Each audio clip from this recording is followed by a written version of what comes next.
we are done with creating the models. Next step is to create the serializers. Okay, so let's go ahead and create the serializers. You know what?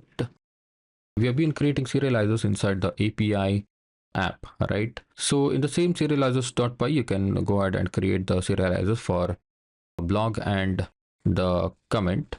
But you know what? You can also create the serializers.py inside the blocks app if you want it to be organized. I'll go ahead and create the serializers.py inside the blocks app. All right. So I'll say serializers.py. Okay. So it's not necessary you have to create it inside the API or inside the app. Okay. So wherever it is comfortable to you, you can create it. Okay. So inside here, so I will first import the serializers from REST framework, import serializers. All right. So with this serializers, we'll also import the models, right? From dot models, import blog, comma, comment. All right. So let's create a class comment serializer,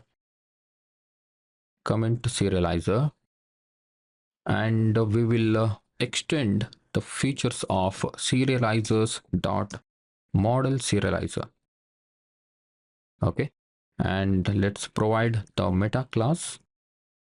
Model is equal to comment, and next the fields. So we will access all the fields, underscore underscore all, underscore underscore.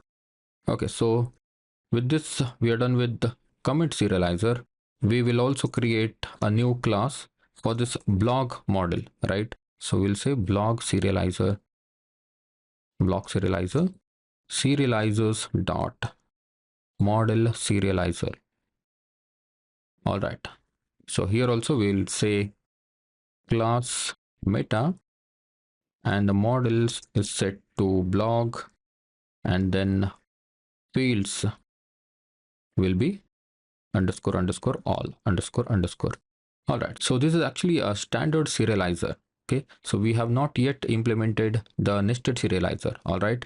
So before we look at the nested serializer, we also need to implement the view, right? So we will first take care of the views in the next video, and after that I'll show you how you can use the nested serializers. All right. Thank you.